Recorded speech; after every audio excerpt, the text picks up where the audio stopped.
അധ്യായം 12.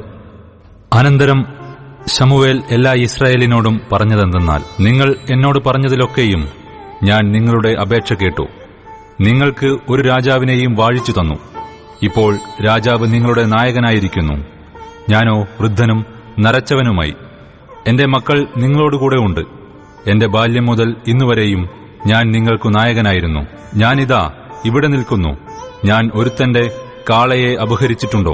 ഒരുത്തന്റെ കഴുതയെ അപഹരിച്ചിട്ടുണ്ടോ? ഞാൻ വല്ലവനെയും ചതിച്ചിട്ടുണ്ടോ?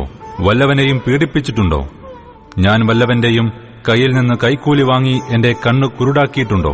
യഹോവയുടെയും അവന്റെ അഭിഷിക്തന്റെയും മുമ്പാകെ എന്റെ നേരെ സാക്ഷീകരിപ്പിൻ, ഞാൻ അത് മടക്കിത്തരാം. അതിന് അവർ, നീ ഞങ്ങളെ ചതിക്കുകയോ പീഡിപ്പിക്കുകയോ യാതൊരുത്തന്റെയും കയ്യിൽ നിന്ന് വല്ലതും അപഹരിക്കുകയോ ചെയ്തിട്ടില്ല എന്ന് പറഞ്ഞു.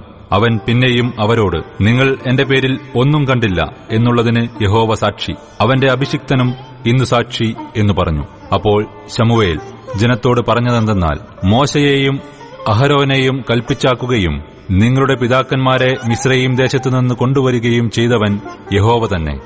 ആകയാൽ ഇപ്പോൾ ഒത്തുനിൽപ്പിൻ.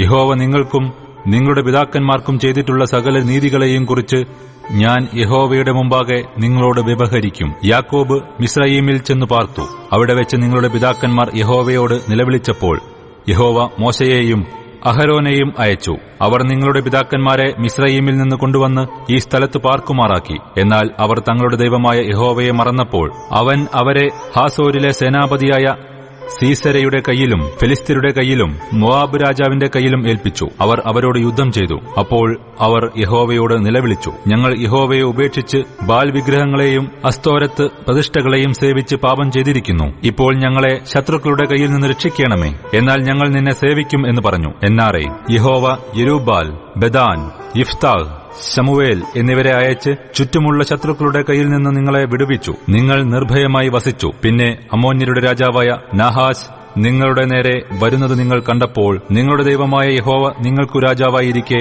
നിങ്ങൾ എന്നോട്, ഒരു രാജാവ് ഞങ്ങളുടെ മേൽ വാഴണം എന്ന് പറഞ്ഞു. ഇപ്പോൾ ഇതാ, നിങ്ങൾ തിരഞ്ഞെടുത്തവനും ആഗ്രഹിച്ചവനുമായ രാജാവ് യഹോവ നിങ്ങൾക്കൊരു രാജാവിനെ കൽപ്പിച്ചാക്കിയിരിക്കുന്നു. നിങ്ങൾ യഹോവയുടെ കൽപ്പനയെ മറുക്കാതെ യഹോവയെ ഭയപ്പെട്ട് അവനെ സേവിച്ച് അവന്റെ വാക്ക് അനുസരിക്കുകയും നിങ്ങളും നിങ്ങളെ വാഴുന്ന രാജാവും നിങ്ങളുടെ ദൈവമായ യഹോവയോട് ചേർന്നിരിക്കുകയും ചെയ്താൽ കൊള്ളാം. എന്നാൽ നിങ്ങൾ യഹോവയുടെ വാക്ക് അനുസരിക്കാതെ യഹോവയുടെ കൽപ്പനയെ മറുത്താൽ യഹോവയുടെ കൈ നിങ്ങളുടെ പിതാക്കന്മാർക്ക് വിരോധമായിരുന്നതുപോലെ നിങ്ങൾക്കും വിരോധമായിരിക്കും. ആകയാൽ ഇപ്പോൾ നിന്ന് യഹോവ നിങ്ങൾ കാണുകെ ചെയ്യുവാൻ പോകുന്ന ഈ വലിയ കാര്യം കണ്ടുകൊള്ളുവിൻ. ഇത് കോതമ്പ് കൊയ്ത്തിന്റെ കാലമല്ലോ. ഞാൻ യഹോവയോട് അപേക്ഷിക്കും, അവൻ ഇടിയും മഴയും അയക്കും. നിങ്ങൾ ഒരു രാജാവിനെ ചോദിക്കയാൽ യഹോവയോട് ചെയ്ത ദോഷം എത്ര വലിയതെന്ന് നിങ്ങൾ അതിനാൽ കണ്ടറിയും. അങ്ങനെ ശമൂവേൽ യഹോവയോട് അപേക്ഷിച്ചു. യഹോവ അന്ന് ഇടിയും മഴയും അയച്ചു. ജനമെല്ലാം യഹോവയെയും ശമൂവേലിനെയും ഏറ്റവും ഭയപ്പെട്ടു. ജനമെല്ലാം ശമൂവേലിനോട്, അടിയങ്ങൾക്കു വേണ്ടി നിന്റെ ദൈവമായ യഹോവയോട് പ്രാർത്ഥിക്കണമേ, ഞങ്ങൾ മരിച്ചു പോകരുതേ.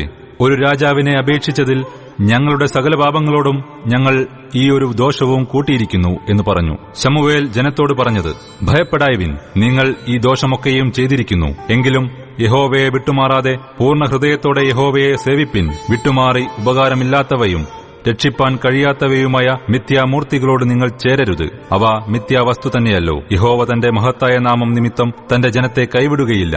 നിങ്ങളെ തന്റെ ജനമാക്കിക്കൊള്ളുവാൻ യഹോവയ്ക്ക് ഇഷ്ടം തോന്നിയിരിക്കുന്നു. ഞാനോ നിങ്ങൾക്കുവേണ്ടി പ്രാർത്ഥിക്കാതിരുന്നതിനാൽ യഹോവയോട് പാപം ചെയ്യുവാൻ ഇടവരരുതേ. ഞാൻ നിങ്ങൾക്ക് നല്ലതും ചൊവ്വുള്ളതുമായ വഴി ഉപദേശിക്കും. യഹോവയെ ഭയപ്പെട്ട് പൂർണ്ണ ഹൃദയത്തോടും പരമാർത്ഥതയോടും കൂടെ സേവിക്കുക മാത്രം ചെയ്യുവിൻ. അവൻ നിങ്ങൾക്ക് എത്ര വലിയ കാര്യം ചെയ്തിരിക്കുന്നു എന്ന് ഓർത്തുകൊള്ളുവിൻ. എന്നാൽ നിങ്ങൾ ഇനിയും ദോഷം ചെയ്താൽ നിങ്ങളും നിങ്ങളുടെ രാജാവും നശിച്ചുപോകും.